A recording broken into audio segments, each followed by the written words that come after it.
Hello everybody, Ben here, and today we are doing something that I don't think we've done before. I've done very few times, and something I've never really filmed myself ever doing, and that is working with brie. Today we are working with brie, and we've done Jacob, we've done Lester, we've done Pawpaw, we've done Ellie, kind of, maybe. Yeah, I think Ellie. Um, I don't think we've ever worked with brie before, so this is the first for today. Today is October the 8th. And today is a very nice day for one reason. It is finally no longer in the 90s. The 90-degree heat is now gone. The high today is only 87. I think it's like 86 right now, maybe 87. It's about 2:15 in the afternoon. As you can see, it's a very bright, clear, sunny day. Very cloudless. Yeah, literally no clouds at all. So I guess a little front came through last night, really cooled everything down. Well, not too cool. It's not like the high is 77. The high is 87. So about like 8, 9, 10 degree drop, but still better. So that's the condition for the day. The low tonight is 59, which is very nice. But anyway, I know many of you live in other parts of the country or parts of the world where it's a lot colder right now. And the weather I'm talking about right now is amazing, but I mean, it's good compared to how hot it is. But our problem here, particularly, is the heat. We don't like heat, or well, I don't like heat, but we get lots of heat here. I mean, we're in a much better position right now. This is another very horrible thing happening right now. My Gigi's brother, Randy, and his wife, Joan, are evacuating their home in Apollo Beach, Florida, a suburb of Tampa, in preparation for Hurricane Milton, which is making a beeline for the city of Tampa. And for those of you who are familiar with the Tampa area, you'd know that Apollo Beach is right on the south side of the harbor. It's in the Tampa metropolitan area, and they're under the neighborhood itself. I was looking at maps this morning. Is under a mandatory evacuation. And I saw a bunch of videos on TikTok last night of local police in their cars driving around with speakers, basically playing them on a loop in the neighborhoods, basically telling people, evacuate now, evacuate now. If you don't evacuate, you're on your own. Very ominous, chilly stuff. So we hope they're going to be fine. I mean, they'll be fine because they're going to leave. We just hope their home's going to be fine because the big thing, we're worried about storm surge. And that's what they're talking about, like a lot of storm surge. And that's going to be very bad for them.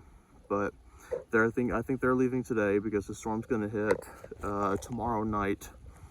Tomorrow night. So yeah, it's gonna start making landfall tomorrow night, and it's actually gonna make landfall I think around 1 a.m. So technically be Thursday, October 10th, not Wednesday, October 9th. So at 1 a.m.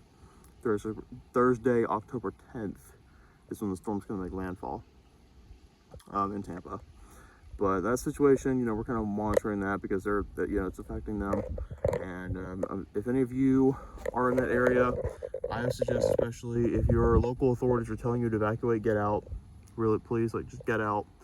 If you're near the bay, you should probably leave because the storm surge is going to be really bad, especially because how shallow the water is in the area, and that can actually make things worse when it comes to storm surge. It's weird, but it happens.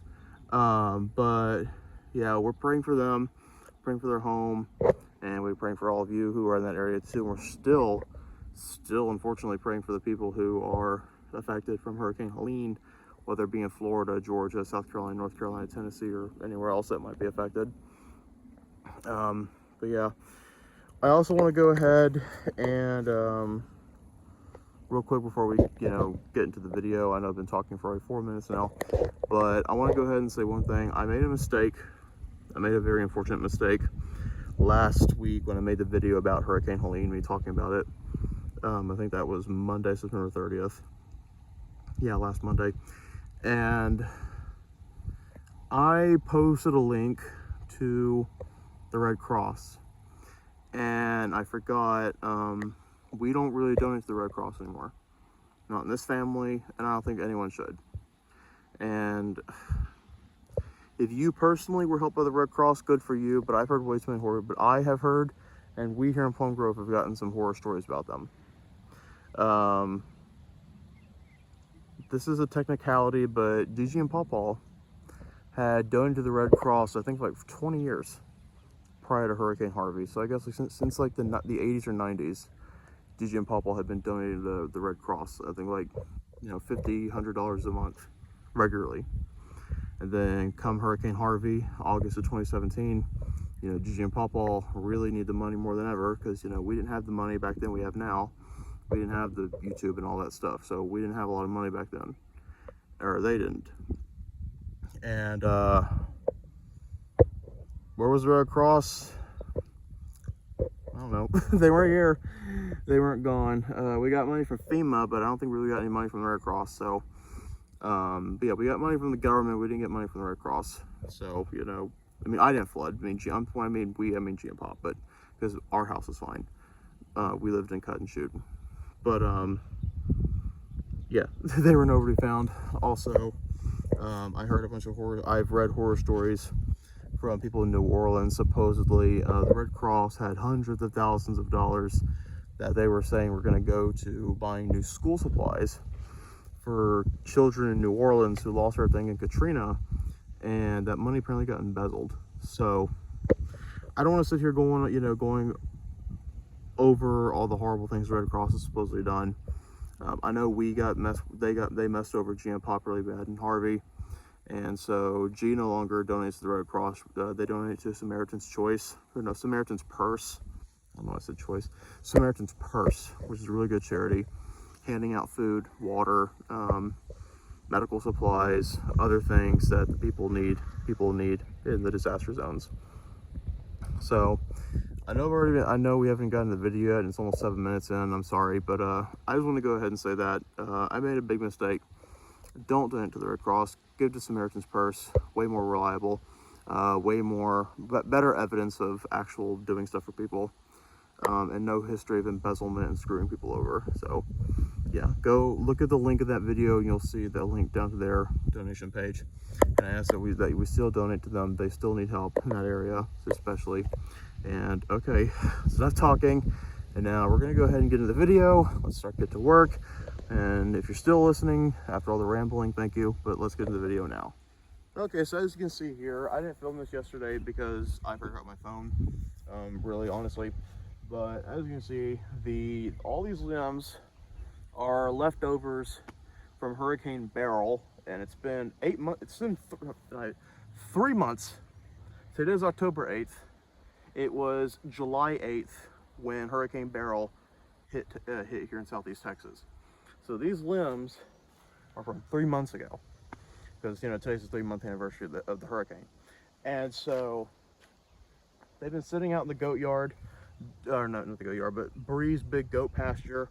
They just kind of sitting out there. They fell a lot of trees during the hurricane, and they just kind of sitting out there. I finally picked it, or well, she told me to do it yesterday. Finally, picked them up. This is what we have. There's still some more because, you know, we ran out of room. As you can see, look how much there's on there.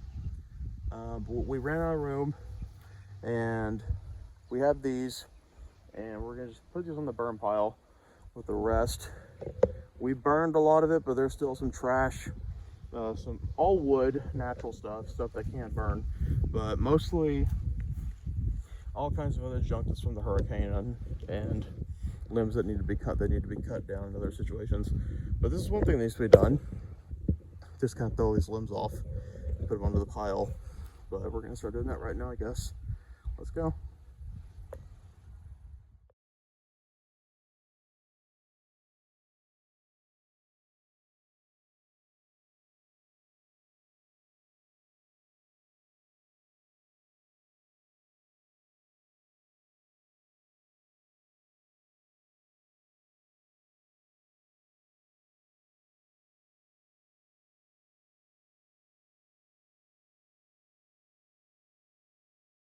All right, as you can see, we got the last of the limbs out here. Not much more.